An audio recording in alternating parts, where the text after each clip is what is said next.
Nous abordons le sujet de la Kabbale avec Adégrad, un des rares et des grands kabbalistes actuellement vivants sur la planète Terre. Nous commençons aujourd'hui une démarche qui va durer 8 heures sur aux origines de la Bible, ce qu'est la Kabbale, la relation à faire entre l'enseignement populaire, public, vulgarisé de ces textes sacrés et le texte sacré lui-même. Et graduellement, comme ça, sur 8 heures de rencontre avec Adégrad, on ira jusqu'aux confins du sacré, au risque de subir très souvent dans notre démarche des éléments de scandale, mais peut-être que par le scandale, on va être capable d'évoluer, de sortir des églises, de sortir des préjugés, puisque, dit-on, pour entrer au royaume des cieux, il faut être semblable aux enfants, et ce qui caractérise un enfant, c'est bien justement de ne pas avoir de préjugés, d'être prêt à prendre ce qui lui fait du bien. Effaçons tout ce qu'on a appris jusqu'à maintenant. Nous allons écouter, avant de commencer directement avec Adégrad, un psaume en hébreu. Question justement d'entrer dans le domaine du sacré.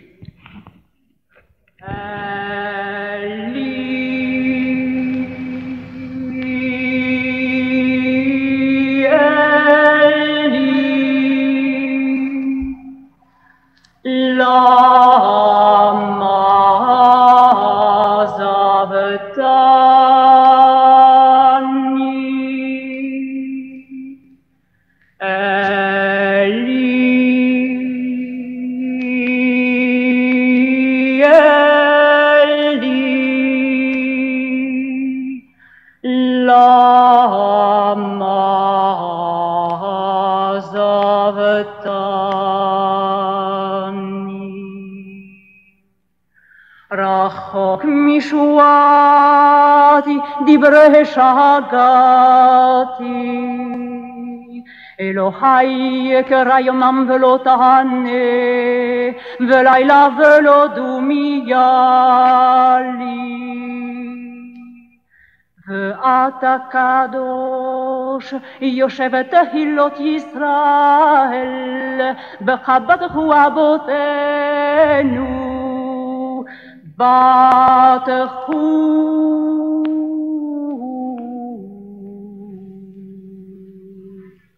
ותפעלתמו אלי חזקו ונמלטו בכבודך ולא בושו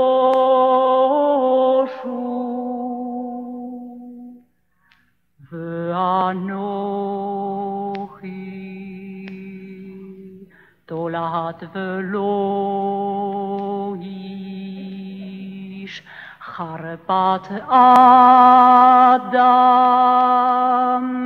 ובזועם כל רוע ילהיגו לי יפטירו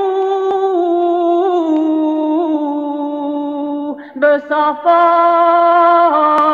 יניעו ראש גולל יהווה יפלטהו גול אל יהווה יפלטהו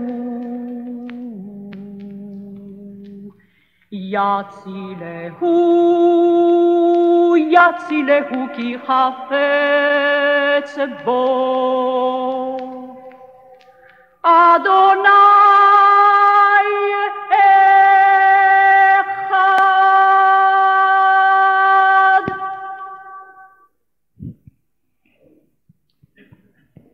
D'entrée de jeu, Adégrad, de quel psaume s'agit-il? Du psaume 22. Élie, Élie, lama zaftani, mon Dieu, pourquoi m'as-tu abandonné? Les dernières paroles du Christ sur la croix. selon le Nouveau Testament. Le Nouveau Testament. Ben justement, peut-être que si on veut connaître un peu les origines de la Bible, on doit se souvenir que la Bible est divisée en Ancien Testament et Nouveau Testament. Et lorsqu'on veut rentrer dans la tradition hébraïque, est-ce qu'on doit laisser le Nouveau Testament de côté comme tel? Bon, il faut faire le départ immédiatement. Ce qu'on appelle communément en Occident la Bible, qui n'est pas le mot du tout correspondant au titre hébreu, on entend l'ensemble des écrits Ancien Testament et Nouveau Testament. Le Nouveau partant à partir de Jésus-Christ. Le Nouveau Testament, tout le monde le sait, est écrit en grec. Or, on ne fait pas de cabale sur le grec. Donc, la tradition hébraïque se limite à ce que l'on appelle en Occident l'Ancien Testament, qui n'est ni un testament ni ancien. Il est ce que les Hébreux appellent la Torah, qui est le même mot que le mot Tao, c'est-à-dire la voix. Le mot Torah, on a fini par traduire par Bible, mais qui vient, lui, du grec. Le mot Torah vient du mot oré, le verbe oré, qui signifie montrer, montrer la voie, montrer le chemin.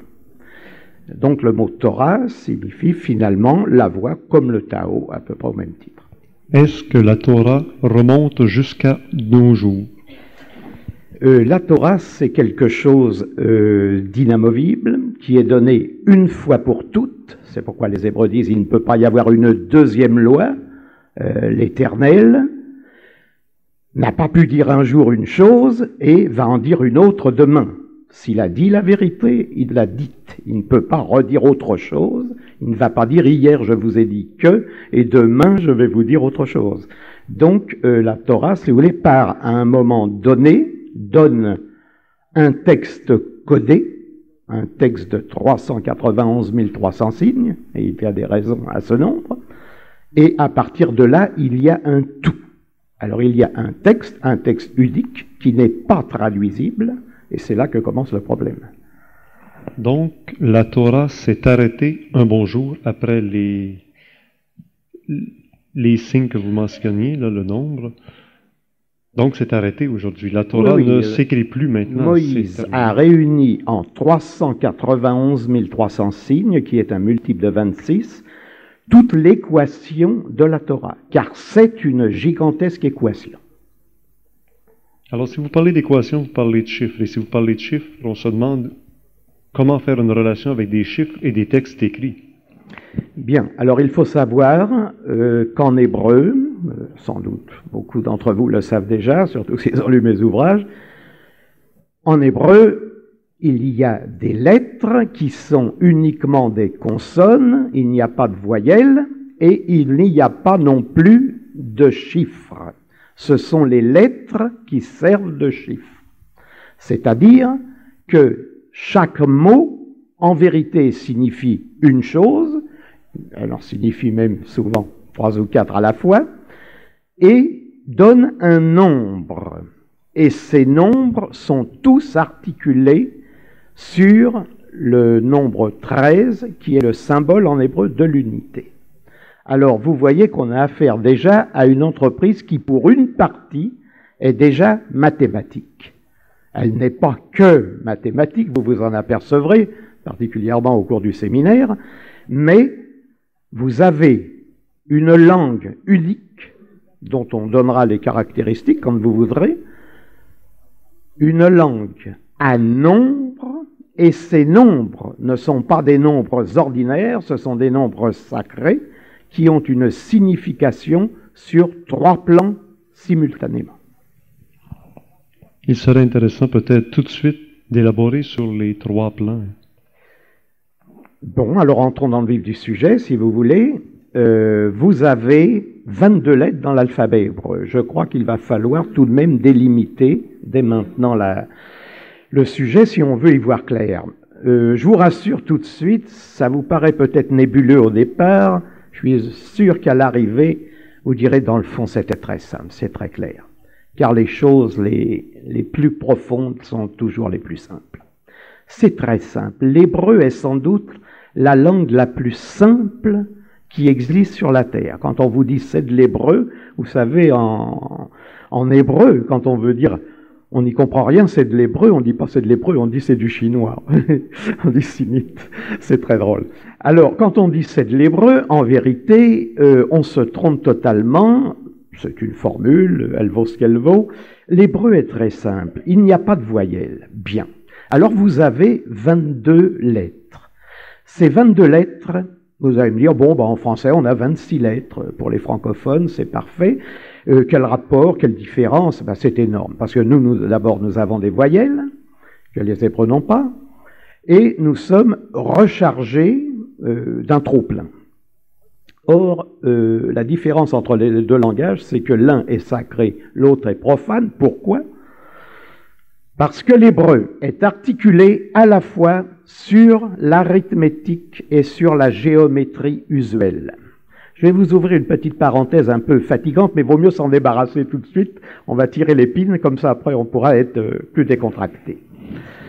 Il y a 22 lettres. J'ai dit 22 consonnes, pas de voyelles. Bien. Elles sont subdivisées, et on arrivera aux 3 plans que vous avez évoqués. Elles sont subdivisées de quelle manière? Les Hébreux disent, nous avons 3 lettres qu'on appelle des lettres mères. Aleph, Mem et Shin. On les montrera sur le tableau au cours des 60 diapositives. Alors, ces 3 lettres mères régissent, si vous voulez, l'alphabet. Elles correspondent à ce qu'on appelle en géométrie usuelle, je pense que certains d'entre vous ont encore de vagues souvenirs d'école. En géométrie usuelle, on vous dit qu'il y a 3 figures mères. Le triangle équilatéral, le carré et le pentagone, c'est-à-dire 3, 4 et 5 côtés. Ça, c'est ce qu'on appelle en géométrie usuelle les figures mères. Il y a 3 figures mères en géométrie usuelle, il y a 3 lettres mères en hébreu. Et puis, il y a en hébreu 7 lettres, 7, qu'on appelle des lettres redoublées. On ne redouble pas une lettre en hébreu, je vous le dis tout de suite, parce que les lettres ayant une valeur numérique, si vous écrivez le mot Kabbale, supposons en français, je suis obligé de mettre 2B, parce que ce B, ce beit en hébreu est redoublé, je vais fausser le total de mon mot, parce que je vais trouver 2 fois la même lettre et je vais ajouter 2 fois sa valeur. Or, je ne peux pas ajouter 2 fois la valeur d'une lettre. Ne pouvant pas l'ajouter, je vais mettre un point dans la lettre, ce que nous appelons un dagesh, et cette lettre indique simplement que phonétiquement, il y a redoublement de la lettre. Mais en réalité, dans le mot, il n'y a qu'une seule lettre. Alors il y a 7 lettres qui supportent ce point et qu'on appelle en hébreu des lettres redoublées. Or, curieusement, en géométrie usuelle, il y a 7 polygones réguliers qu'on appelle polygones redoublés. Si vous divisez un cercle, vous savez qu'un cercle est divisible soit en degrés, soit en grades. En degrés, il y en a 360 dans le cercle. Des grades, il y en a 400.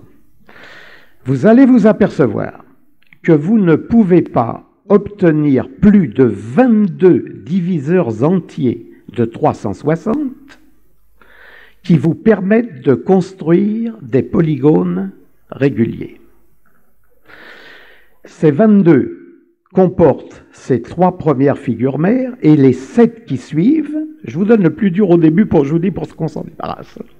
Vous avez 7 polygones redoublés parce que votre carré, votre triangle équilatéral et votre pentagone, c'est-à-dire 3, 4 et 5 côtés, ne vous donnent que 7 figures, appelées polygones réguliers inscrits dans le cercle, qui soient des diviseurs entiers de 360.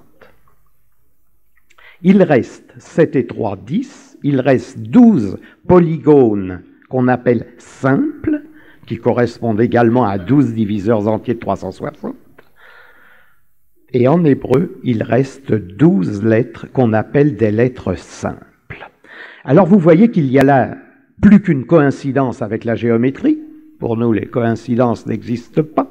Ce sont les alibis de Dieu, comme disait Jean Cocteau. Et vous vous apercevez que d'une part, l'alphabet hébreu est basé sur la géométrie usuelle, ce qui est unique à la surface de la Terre, et que d'un autre côté, si vous vous référez à votre cercle divisible en grades, vous avez 400 grades dans le cercle. Eh bien, la première lettre de l'alphabet hébreu, le Aleph, vaut 1, et la 22e lettre vaut 400. Le Tav vaut 400. Je vous mets tout de suite en garde contre cette pseudo-kabbale. Les pseudo-kabbalistes qui vous disent que les 22 lettres de l'alphabet hébreu valent de 1 à 22. C'est complètement ridicule. C'est tellement ridicule que, comme je vous l'ai dit au début, il n'y a pas de chiffre en hébreu.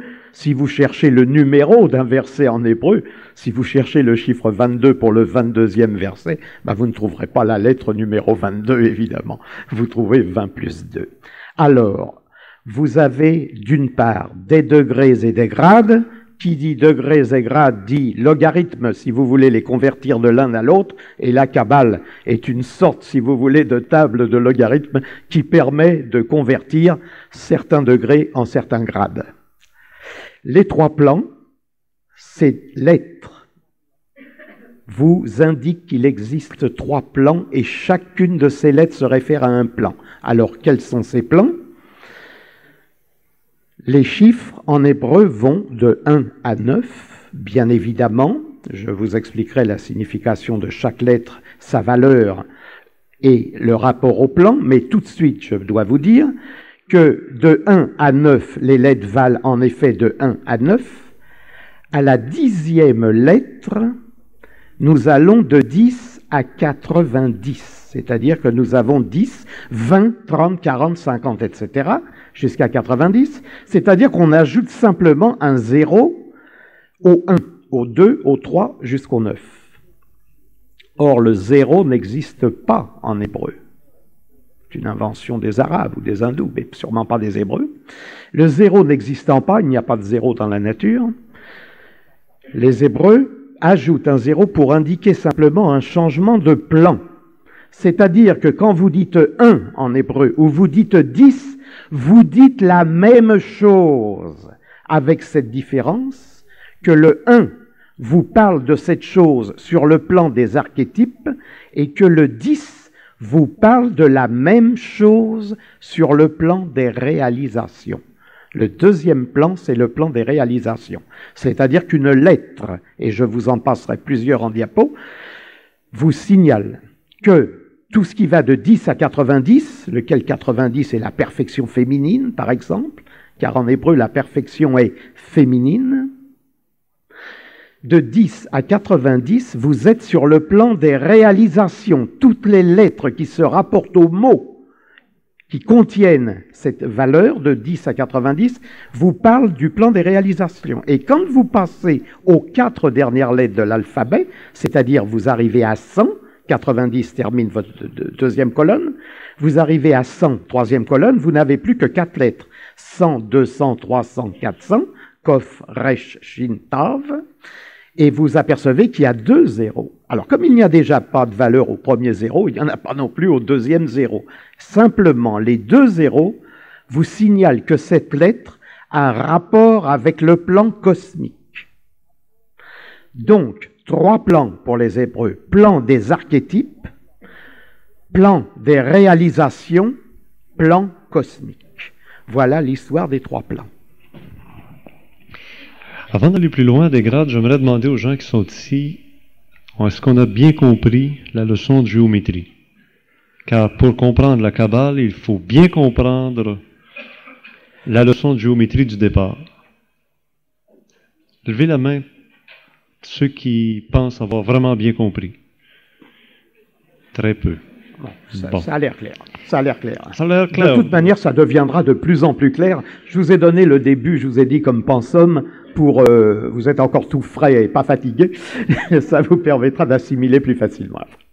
Me permetteriez-vous d'essayer de vulgariser rapidement? Bien sûr, avec joie. Avec d'autres termes peut-être? Avec joie. Des formations professionnelles de professeurs Je d'école. vous en prie. Vous prenez un cercle de 360 degrés, vous essayez de le diviser 360 en diviseurs entiers de 360. Alors 360, ça se divise par 3, ça donne 120.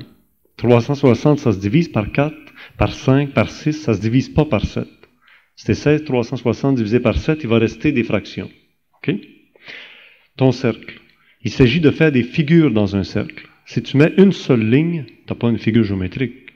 Si tu mets deux lignes, tu as un angle qui est ouvert, tu n'as pas une figure géométrique. Si tu rajoutes une troisième ligne, tu as une figure, c'est le triangle. Ça commence à... Et 3 côtés, première lettre vaut 3. Deuxième lettre, 4, ça divise 360, diviseur entier. Deuxième lettre vaut 4. Troisième lettre vaut 5, etc. Il n'y a donc aucune lettre qui vaut 7. C'est pas tout à fait juste. Hein. Attention, je vais rectifier tout de même C'est le vous tir. le spécialiste. Là. Voilà, votre explication est très claire au point de vue de la répartition des triangles. Ça devient beaucoup plus compliqué. Je crois qu'en simplifiant les choses, vous les compliquez, parce qu'en vérité, les 9 premières lettres vont de 1 à 9. 1, 2, 3, 4, 5, 6, 7, 8, 9. Votre fameux triangle représente l'unité, les 3 en 1, et c'est 1, c'est pas 3. 3, c'est guimel, c'est autre chose, c'est le mouvement. Alors, mais on y reviendra, c'est un détail, hein, en passant. Mais est-ce que c'est de là que Dieu en 3 personnes qui ne fait qu'un? Vous savez, je vais vous dire tout de suite, chez Richard Glenn, il faut être très prudent avec les mots. Nous sommes les gens du mot, du nom et du nombre, et quand vous dites Dieu en 3 personnes, vous dites déjà Dieu, vous me hérissez le poil, parce que le mot Dieu, je crois que tout le monde ne met pas derrière ce mot la même chose d'abord, et qu'en hébreu, vous avez des tas de noms pour parler de la divinité, mais en vérité, on ne parle presque jamais de Dieu. Je vous le dis tout de suite. Oui, ça faut que vous sachiez dès le départ. Alors, méfiez-vous de votre vocabulaire. Je crois que c'est en 2 jours. Je vais vous détruire tout et je souhaite que vous ayez un caractère extrêmement pur. Vous savez, je vous préviens d'avance, la Kabbale ne fait pas de prosélytisme. Vous devez en savoir quelque chose. Les kabbalistes sont trop rares de par le monde pour en faire. Nous ne recrutons pas. Nous repoussons avec un roseau, comme nous disons dans notre jargon. Nous repoussons plutôt avec un... Mais nous voulons que chacun, dans sa propre option, approfondisse son option. Vous êtes musulman, approfondissez votre option de musulman. Vous êtes chrétien, approfondissez votre option de chrétien. Vous n'êtes rien du tout, approfondissez ce que vous êtes. Si vous n'êtes rien du tout, essayez d'être quelque chose. Alors, il n'y a pas de préjugés, il n'y a pas de barrière, et il faut se méfier des mots. Parce que déjà, dire Dieu et dire 3 personnes, ça sous-entend que le mot Dieu signifie quelque chose, et que vous y mettez quelque chose, et vous verrez que quand moi, je vais vous parler de ce que vous appelez vous, sans doute, la divinité, c'est tout à fait autre chose. Et que les 3 personnes vous obligent à parler de la Trinité. Or, qui a donné l'idée de la Trinité si ce ne sont pas les kabbalistes? Mais vous allez voir que ma Trinité, c'est pas tout à fait la même histoire que vous connaissez. Donc, le kabbaliste n'est pas un homme de religion, il me semble être plus un mathématicien, un scientifique. Le mot religion n'existe pas non plus en hébreu, je vous le dis tout de suite. Deuxième mot, Dieu, religion, ça n'existe pas en hébreu. Le judaïsme, ce qu'on appelle le judaïsme, n'est pas une religion. Je vous expliquerai tout ça. Alors, si on revient à la démarche d'aujourd'hui qui est aux origines de la Bible, vous nous avez laissé entendre que l'Ancien Testament et la Torah sont frères jumeaux. C'est une seule et même chose. C'est la même chose. Que l'enseignement que nous, on appelle la Bible, nous est apparu du jour où Moïse a fait écrire les textes. Ils ont été traduits en grec. Hélas. Hélas. Les Septante. Les Septante, traductore, traditore. À quelle époque ça a été traduit en grec? Au IIe siècle, à l'époque des Septante. Et du grec, ça a été traduit ensuite en latin, bien en toutes les langues du monde. Bien sûr.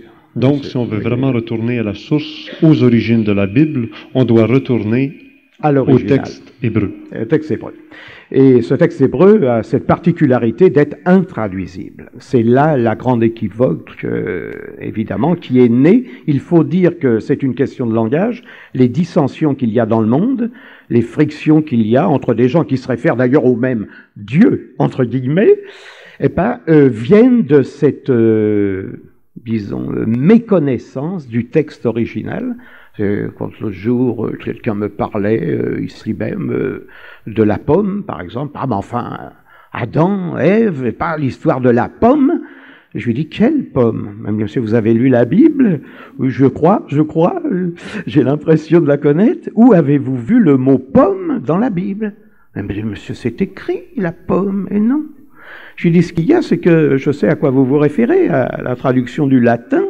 Il se trouve que quand on a traduit, il y avait le jardin d'Éden, le Gan Éden, il y avait ce fameux premier couple, et il y a eu ce terrible fruit dans lequel on aurait mordu. On a pensé à un fruit parce qu'on s'est dit, dans les traducteurs qui ne lisent pas bien l'original ou qui croyaient le connaître, se sont dit, ils ont mordu dans quelque chose, ils sont dans un jardin, on a mordu dans un fruit.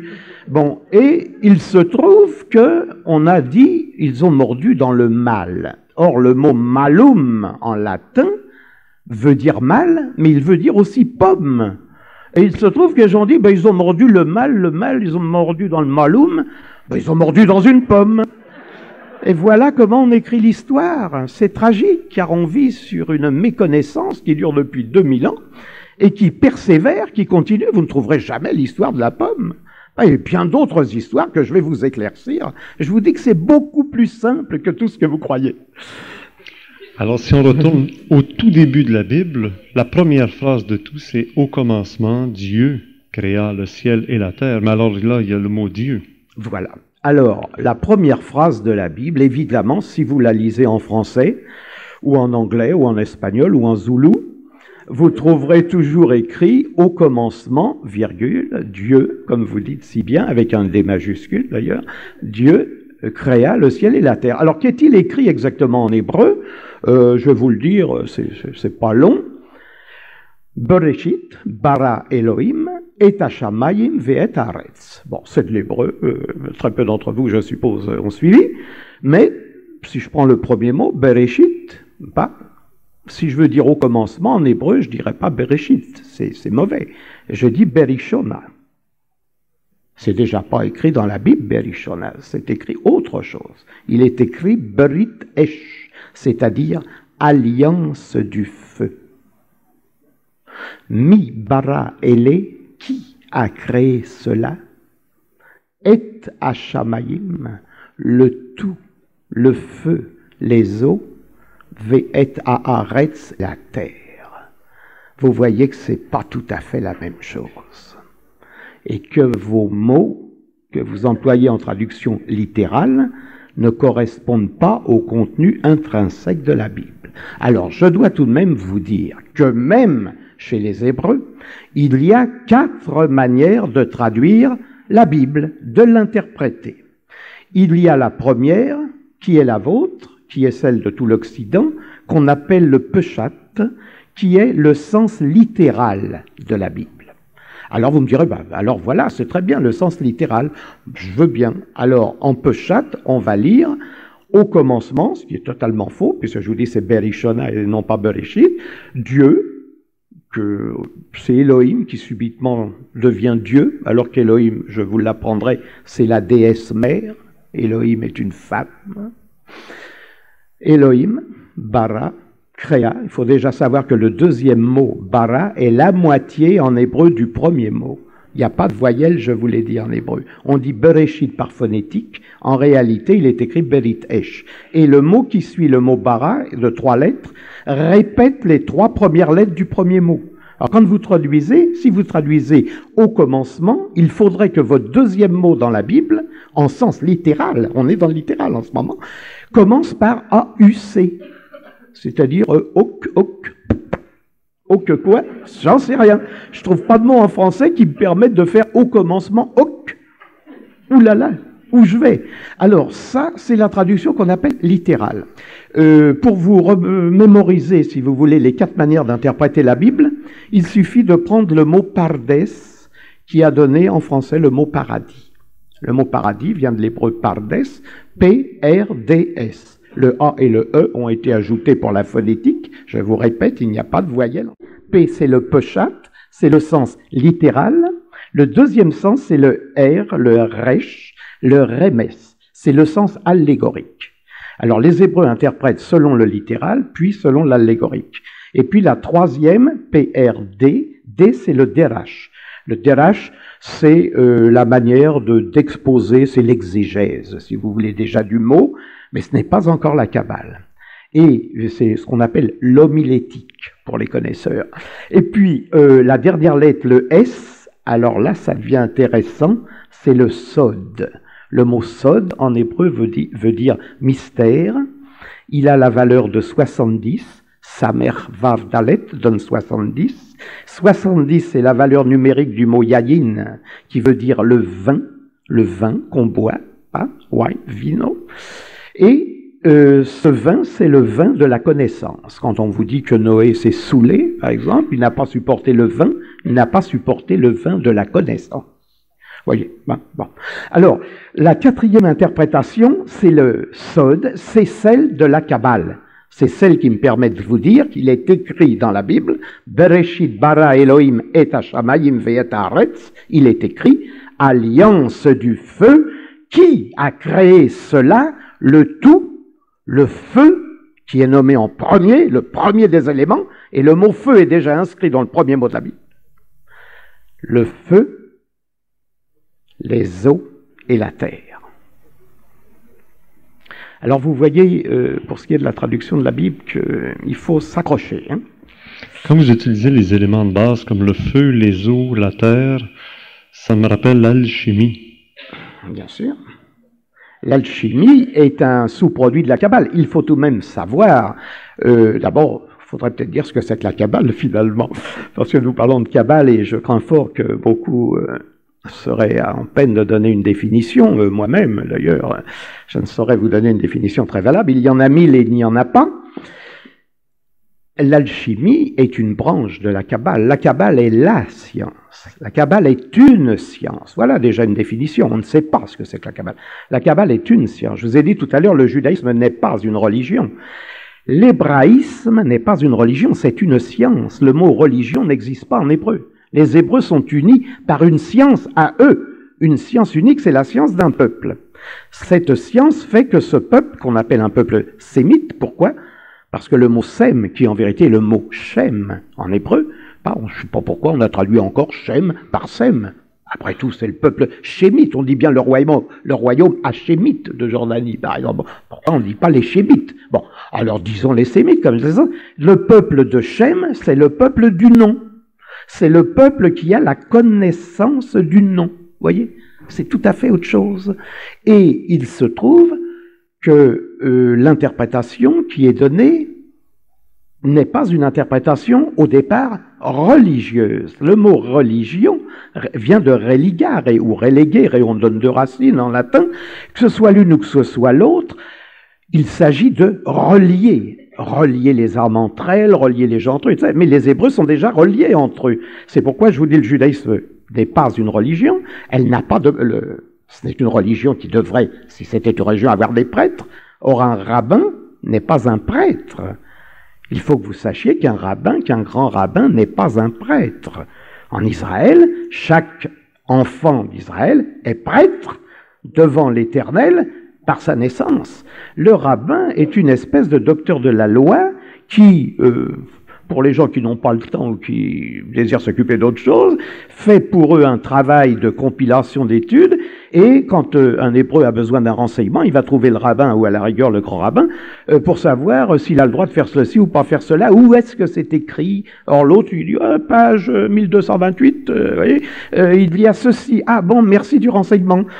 Le rabbin ou le grand rabbin sont simplement des fonctionnaires représentants de la communauté Ce sont des délégués de la communauté, ce ne sont pas des prêtres. Ils ne reçoivent pas une tonsure, au contraire, ils se couvrent la tête avec une kippa, donc il n'y a pas une initiation, si vous voulez, à base de séminaire. Et il faut donc savoir que ce n'est pas du tout la démarche, il n'y a pas d'évêques, d'archevêques, de papes, etc. Ça n'existe pas. Les rapports ne sont pas les mêmes. Ah, évidemment, en France, on doit ça à Napoléon. C'est ce qui est un peu faussé peut-être dans l'esprit des gens. L'idée justement que le judaïsme était une religion également, c'est que Napoléon, qui héritait de la Révolution française, laquelle avait libéré les Juifs de France, les avait mis sur le même pied d'égalité que les protestants ou que les catholiques ou que les autres, mais en particulier les catholiques et protestants. Napoléon a dit, mais ces gens-là, pourquoi ils n'auraient pas leur religion reconnue, établie? Religion va pour religion, bon. Et il a dit, mais il faut, qui est-ce qui va représenter ces gens-là? On a dit, chez les Hébreux, on parle de rabbi, c'est-à-dire de docteur de la loi, mais là, on a parlé de rabbin, c'est-à-dire de représentant de la communauté. Et il a dit, mais ces gens-là, faut les habiller. Les curés, ils ont des soutanes. Temps de Napoléon, on les portait encore. Hein, il n'y a pas si longtemps d'ailleurs, ça continuait. On a dit, il faut leur mettre. Alors on leur a mis un habit. Puis Napoléon a dit, mais le grand rabbin, lui, il faudrait bien qu'il ait quelque chose de distinctif. Alors on lui a mis un truc hexagonal sur la tête, etc. Mais c'est pas une tradition hébraïque typique. Elle est en Israël, vous ne verrez pas, sauf certains qui veulent conserver des traditions qui se sont perpétuées depuis Napoléon. Napoléon a dit, il faut le rétablir, le tribunal de Sanhédrin. Vous avez un tribunal, je le rétablis. Napoléon était un type intelligent et il souhaitait apprendre, connaître. Mais en créant ça, il a identifié une religion, une pseudo-religion à des religions existantes. Il a dit, il faut une égalité avec les prêtres chrétiens ou les pasteurs, ou etc. Bon, c'est très bien, ça vaut ce que ça vaut, mais ça a faussé l'idée que le judaïsme, finalement, était devenu une religion, alors qu'en vérité, c'est une science. Et je n'emploie pas, moi, le mot judaïsme qui ne veut rien dire, parce qu'il faut toujours être très rigoureux avec les termes, l'hébraïsme, car il s'agit des Hébreux. Il faut bien faire la différence tout de suite dans vos esprits entre le mot qui est employé en Occident, entre le mot juif et le mot hébreu. Juif, ça veut dire quoi? Ça vient du mot Yehuda, qui veut dire habitant de la Judée. Pour ça qu'en Israël aujourd'hui, quand on entend aux informations, je vous souhaite de capter Radio Jérusalem, par exemple, et d'écouter, je vous interdis de judaïser la Judée. C'est très drôle, parce qu'à l'oreille, ça sonne d'une manière étonnante. Je vous interdis de judaïser la Judée. La Sabarie, bon, c'est pas le même mot. Mais vous n'avez pas le droit de rendre la Judée habitée par des Judéens, par exemple, par des Juifs, parce qu'on a le mot qui est devenu le mot juif en Occident. Alors ça tient pas debout. Alors le véritable mot, c'est le mot hébreu, et hébreu qui me frappe au Québec, puisque à Québec même, alors non seulement dans la province, mais dans votre chère ville, que j'aime beaucoup, qui est très typique, votre premier Français parisien, d'ailleurs, venu chez vous, qui je crois était apothicaire, s'appelait Louis Hébert, c'est l'homme à qui, je crois, on doit le premier pommier dans votre pays, c'est le premier qui a défriché le sol, en tout cas chez vous, en 1607, enfin je suppose, il était né en 1575, et ce brave Louis Hébert, c'est le mot Hébert, c'est le père des Hébreux. Alors votre Canada, on me disait qu'en face ça s'appelait Lévis, je crois, de l'autre côté du Saint-Laurent, c'est très drôle, pas la tribu des Lévis. Alors les choses c'est clair, d'ailleurs je vous parlerai d'histoire et de géographie, parce que vous allez percevoir que l'histoire qu'on vous enseigne officiellement et la géographie, alors c'est zéro, et la science, alors n'en parlons pas. Il y a une science, c'est la Kabbale, elle englobe, vous voyez qu'on va très loin, donc on parle d'une chose, on ouvre des parenthèses sur d'autres, mais la Kabbale est la science. Pour nous, c'est la science des sciences, évidemment, une préférence tricheuse pour ma science, mais la science contient toutes les sciences, elle contient l'alchimie, l'astrologie, la biologie, même moléculaire, et tout cela dans le Zohar. Vous savez que nous avons donné bien des siècles, et nous pouvons parler de millénaires, mais au moins avec les écrits que nous possédons depuis des siècles, nous disons les choses que les chercheurs de pointe trouvent seulement aujourd'hui, et lorsqu'ils travaillent surtout avec nous. Avec la traduction de la première phrase de la Bible, Bereshit bara Elohim, que vous nous avez donnée, on a l'impression d'assister à une œuvre alchimique, justement, où on voit l'étincelle électrique qui agit dans le globe de verre, où on met des liquides, du solide, la fameuse expérience de Carl Sagan, pour reproduire la vie en laboratoire.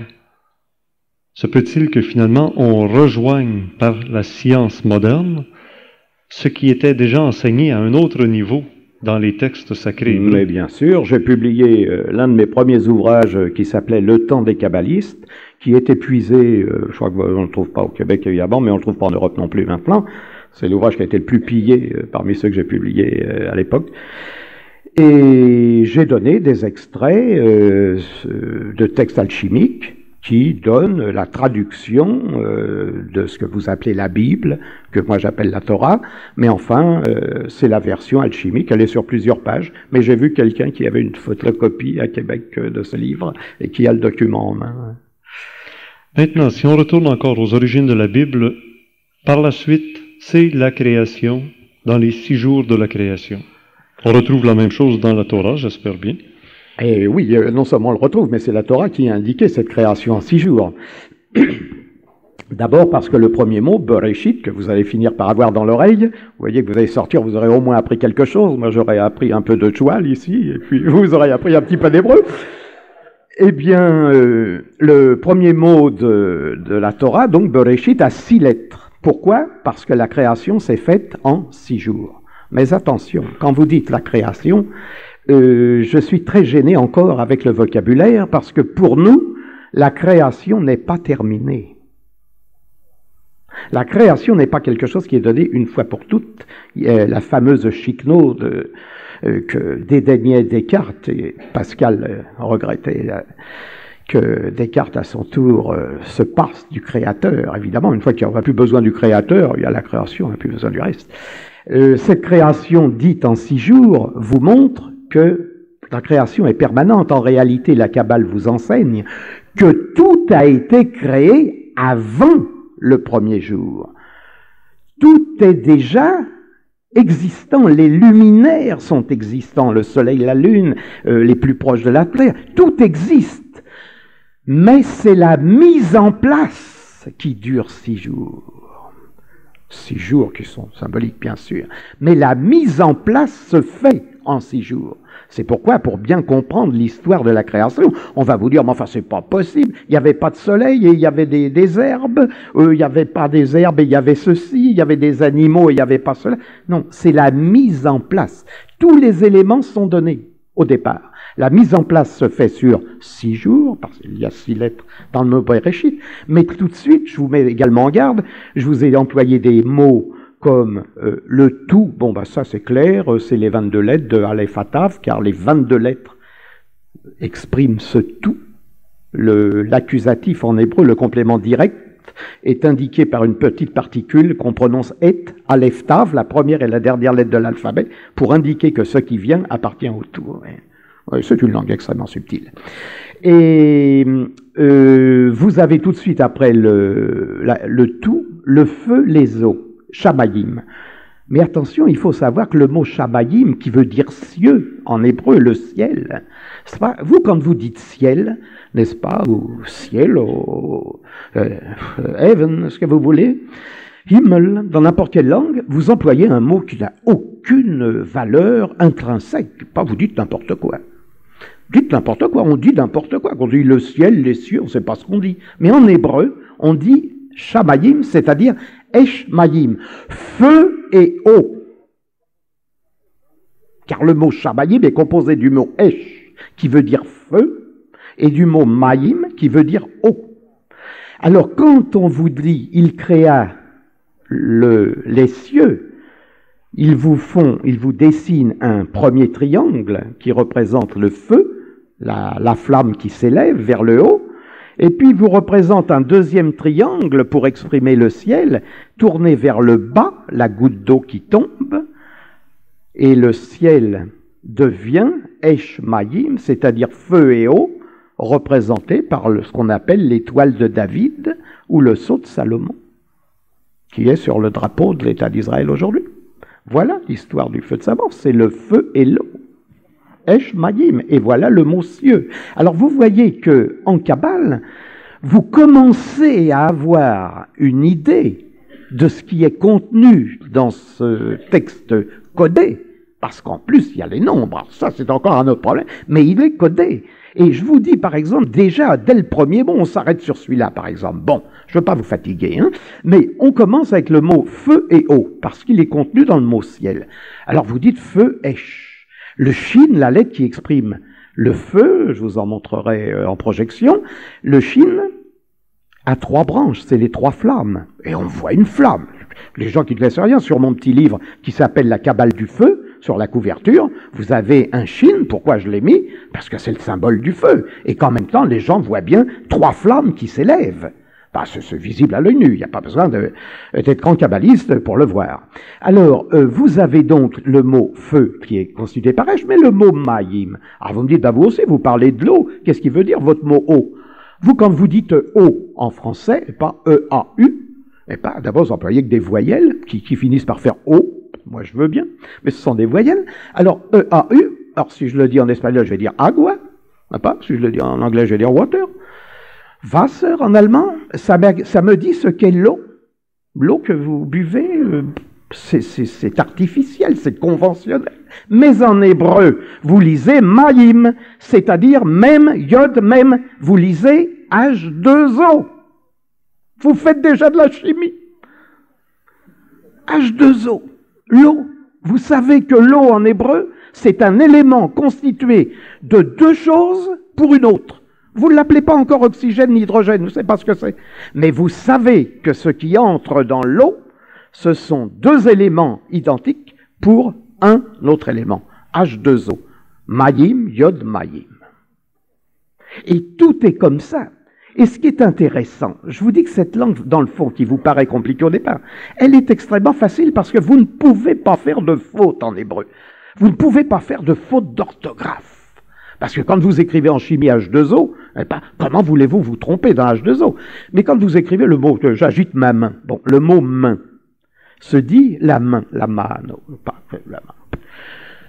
Vous allez me dire, la main, qu'est-ce que c'est que la main? Ben, en hébreu, c'est très important. Parce que d'abord, on dit que toute la connaissance passe par la main, par le physique. Bien. La métaphysique passe par le physique. Grande leçon d'alchimie, justement, qu'il a prise à notre science kabbalistique. Eh bien, la main, si vous écrivez en français le mot main, vous pouvez l'écrire M-A-I-N, correctement. Vous pouvez l'écrire M-E-I-N, vous pouvez M-I-N-T, vous pouvez phonétiquement écrire votre mot main de 36 manières. Le pauvre gosse à l'école, il va peut-être écrire le premier jour le mot main, M-E-I-N-G. Bon, vous direz, ça fait main, je ne me suis peut-être pas trompé. Non. En hébreu, le petit hébreu, il ne peut pas se tromper parce qu'il va dire yad. Yod, dalet. Bon, il n'y a que 2 lettres, vous allez me dire, au lieu de 4, il n'y a pas de voyelle, ça simplifie les choses. Non, non, c'est pas pour ça qu'il ne va pas se tromper. C'est qu'il sait que le mot yad, la main, vaut yod 10, plus dalet 4, 14, et que dans la main, il a qu'à regarder sa main, il dit, j'ai 3, 6, 9, 12 et 2, 14 phalanges. La main, c'est un ensemble de 14 phalanges. Alors, encore une fois, il ne peut pas se tromper. Il sait qu'Iyad, c'est 10 plus 4. Il regarde sa main, il compte sur ses doigts. Ah, les gens comptent sur leurs doigts, ça existe. Voilà. Vous voyez que cette langue ouvre des perspectives, et vous verrez qu'elle en ouvre bien d'autres, et bien plus conséquentes, et bien plus profondes. Je reviendrai sur les 6 jours de la création, ou même les 7 jours, puisqu'on dit que le 7e et Dieu se reposa, pour essayer de savoir, à travers la connaissance kabbalistique, pourquoi 6, pourquoi pas 5, pourquoi pas 2, pourquoi pas 1? Oui, là, alors, je crois qu'on n'est plus aux origines de la Bible, on va entrer en profondeur là dans la Kabbale. Vous savez, cette histoire de Dieu se reposa au 7e jour, ça me gêne beaucoup. Un Dieu qui se fatigue au bout de 6 jours, ça me gêne. C'est pas tout à fait ça. Hein. C'est pour ça que je vous dis qu'il faut bien lire la Bible. Si vous voulez vénérer la Bible, et elle est vénérable, croyez-moi, eh bien, il faut savoir ce qu'il y a dedans. Et là, on s'incline bien bas parce que c'est évident. Et c'est pas ça, bien sûr. On peut traduire en littéral, oui. Et il se repose. Moi, je veux bien, mais je vous dis, une énergie qui est infinie, qui n'a pas de limite. Pourquoi voulez-vous que cette énergie ne serve plus? Vous avez tout à l'heure employé le mot vie, n'est-ce pas? Et l'intérêt de Moïse, je travaille en ce moment sur le principe de la thermodynamique, je vais vous exposer un jour en Kabbale, et c'est pas tellement compliqué finalement, mais enfin, faut le déchiffrer.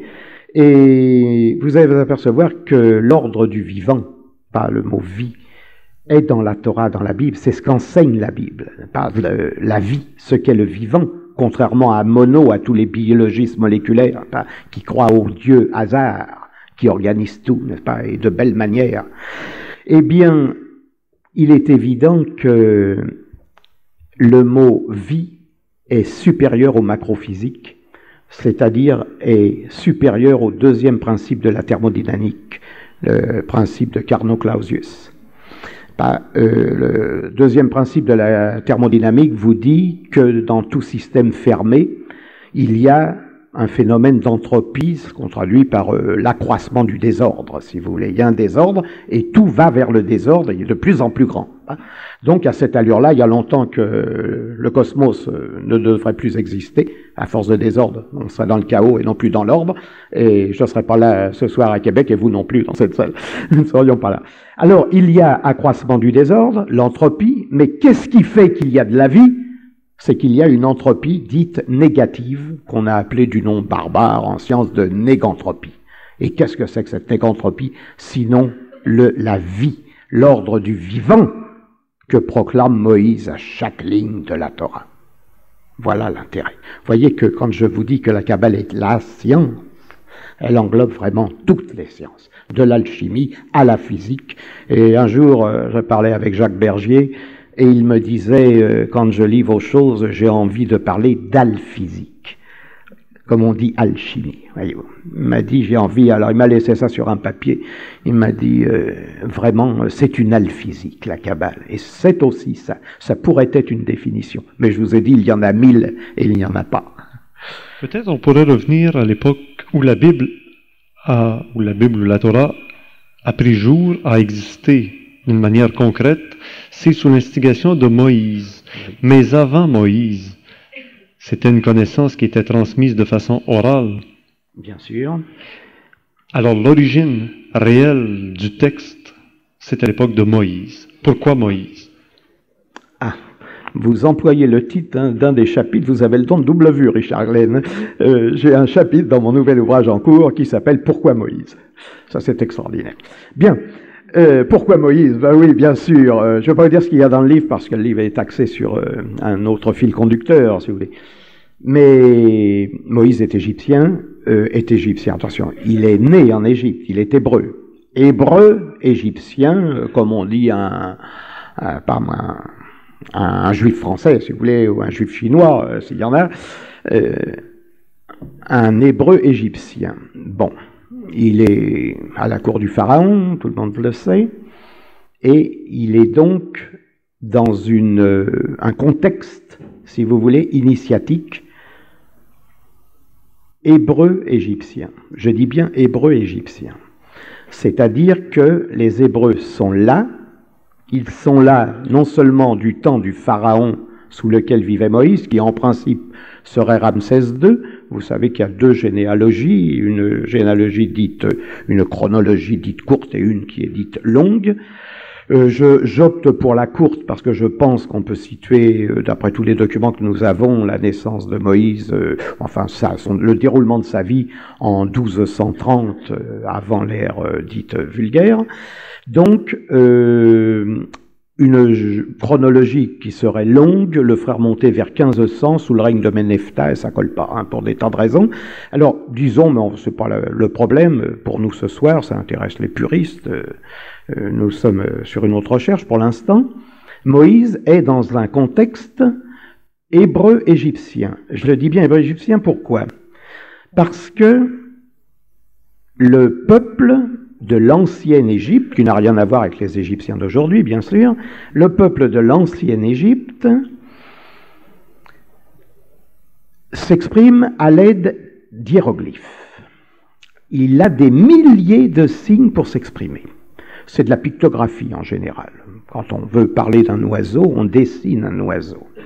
Et puis à côté de ces anciens Égyptiens, il y a les anciens Hébreux, si vous voulez, qui se trouvent là également, mais qui sont une race ou une caste, comme vous voulez, peu importe le mot, là on ne va pas lésiner là-dessus, de prêtres. Et ces prêtres, eux, ont un langage sacré qui n'est appliqué et parlé que dans les temples de l'ancienne Égypte, et c'est l'hébreu. il y a ce qu'on appelle le démotique, c'est-à-dire le populaire, et le hiératique, qui est réservé aux prêtres, aux initiés. Là, c'est l'hébreu. Les deux cohabitent côte à côte. Et je me permets de vous donner une précision que j'ai vue de mes yeux vus. C'est une découverte que j'ai faite l'an dernier, le 10 mars 82, au musée du Caire. J'avais été envoyé là-bas par la compagnie Paquet pour accompagner une croisière de touristes européens, pour leur expliquer les pyramides et des tas de choses, etc., à la lumière, bien sûr, de la Kabbale. Hein. Je ne suis pas égyptologue. Et en visitant le musée du Caire l'an dernier, vous savez qu'il y a des salles immenses, sans doute quelques-uns d'entre vous l'ont vu. Il y a 2 musées formidables au monde qu'il faut avoir vu dans sa vie. C'est le musée du Caire. Je suis pas pour les musées, j'aime pas les choses qui stagnent comme ça. J'aime la vie, mais il y a 2 musées incomparables dans le monde. Il y en a un qui est au Caire et l'autre qui est à Mexico, à Chapultepec. Le musée d'anthropologie de Mexico qui est fantastique pour ceux que passionne l'histoire des Indiens d'Amérique et en particulier des Mayas Quichés. Il y a des choses étonnantes et vous apprendrez que les premiers Mayas sont des Hébreux, ce qui est intéressant pour la Kabbale. Et puis, vous avez le musée du Caire, qui est extraordinaire. Il y a encore 300 000 pièces qui sont dans les sous-sols, qui ne sont pas triées. Il y a des trésors d'accumulés inouïs. Et dans la grande salle où nous étions avec le groupe de Français, de Suisses, que j'emmenais là-bas pour cette compagnie, nous visitions des salles entières consacrées à tout ce qu'on a trouvé dans le tombeau de Toutankhamon. Et vous savez que les pharaons avaient pour chaque jour de l'année un instrument, une poupée, un doigt de scie, et 365 jours dans l'année, ça représente beaucoup de poupées, beaucoup d'objets, etc. Il y en a sur des lignes entières. C'en est farci, mais il y a aussi des petites vitrines au milieu de verre, sur des tables qui reposent avec des objets récupérés dans la tombe du pharaon. Et en me penchant sur l'une des vitrines, mon œil est attiré comme par hasard, dirait l'autre, ce hasard qui n'existe pas. Mon œil est attiré par 2 cartouches, numéro 30 et 31, qui vraiment me font sauter. Et il y avait une guide avec moi, une guide égyptienne, parce que Bakshish, ça existe, hein, ça vient d'Égypte. Et donc, la guide est mandatée par le gouvernement, c'est son job, il faut la laisser faire, pauvre femme. Et donc, elle suit, mais elle ne dit pas un mot. Et je lui dis, écoutez, chère madame, elle parlait un français merveilleux, vous savez, elle était copte, d'ailleurs, très beau français. Et je lui dis, écoutez, madame, je suis intrigué, est-ce que vous pouvez m'assurer que ce qui est sous cette vitrine vient bien de la tombe du pharaon? Elle m'a dit, cher monsieur, elle m'a dit, mais tout ce qui est dans cette salle, jusqu'au bout là-bas, tout ce qui est groupé là vient de la tombe du pharaon. Bon, je lui dis, je m'en doutais un peu, mais je voulais votre confirmation. Il n'y a pas par hasard, on n'aurait pas glissé quelques briques. Oh, pensez donc, on en a déjà trop, on ne va pas aller en chercher d'autres pour en rajouter. Bien. Et je lui dis, maintenant, je vous poserai une deuxième question. Je m'excuse de vous poser une question, mais c'est son travail, on en faut aller guide. Je lui ai dit, écoutez, madame, ce ne sont pas des hiéroglyphes, n'est-ce pas, sur votre cartouche? Non, elle me dit, bien sûr. Je suis heureux de vous l'entendre dire. Et ce ne sont pas des hiéroglyphes, bien sûr. Bon, alors vous m'assurez que tout vient bien de la tombe du pharaon, et vous m'assurez que ce ne sont pas des hiéroglyphes. Bien. Je lui ai dit, vous savez ce que c'est? Non, elle m'a dit, on ne sait pas. On a fait venir un tête d'œuf, là, vous savez, un savant membre de l'Institut de Paris. Un homme extraordinaire, réputation remarquable, un de ces savants qui sait que la Terre est carrée, etc. Et que l'homme descend du singe, par exemple. Et puis ce brave homme est venu au Caire, et il a regardé ses cartouches, et il a dit, oh, ça doit être des choses, des petits signes de reconnaissance que les gens devaient se passer entre eux, peut-être autour du pharaon. Des petits signes, quoi, des petits mots doux. Voilà, non, c'est sans intérêt. Il est reparti, il a pris le premier avion pour Paris, on ne l'a jamais revu, tant mieux d'ailleurs. Et le ciel a voulu que moi je tombe sur ces cartouches. Je lui ai dit, chère madame, je me permets de vous dire, je vous ai demandé si c'était bien de la même époque, c'était dans l'Atlantique, parce que c'est de l'hébreu et de la cursive araméenne. Vous avez la lettre même en cursive araméenne et vous avez des lettres carrées hébraïques. Et je lui dis depuis le temps que je soutiens que les prêtres hébreux vivaient avec les pharaons et qu'il y avait le côté hiératique, c'est-à-dire sacré, le côté où on se transmettait la sagesse, la véritable sagesse, pas celle des Grecs, pas la Sophia, mais la chorma, la sagesse profonde, la vraie, celle qui se vit. Je lui dis, voilà, j'ai sous les yeux une preuve tangible que, d'après les lettres qui sont là, les prêtres hébreux étaient que le pharaon, parce que pour qu'on ait mis dans la tombe du pharaon ces deux petits documents, côte à côte, c'était tout de même éclairant. Et ça justifie ce fait de cette juxtaposition des deux. On le sait par l'histoire, parce que les Hyksos, qui étaient les premiers... Adégrade, je m'excuse, oui. Je vous arrête parce que la première heure est terminée. On se revoit dans la deuxième partie où on va justement...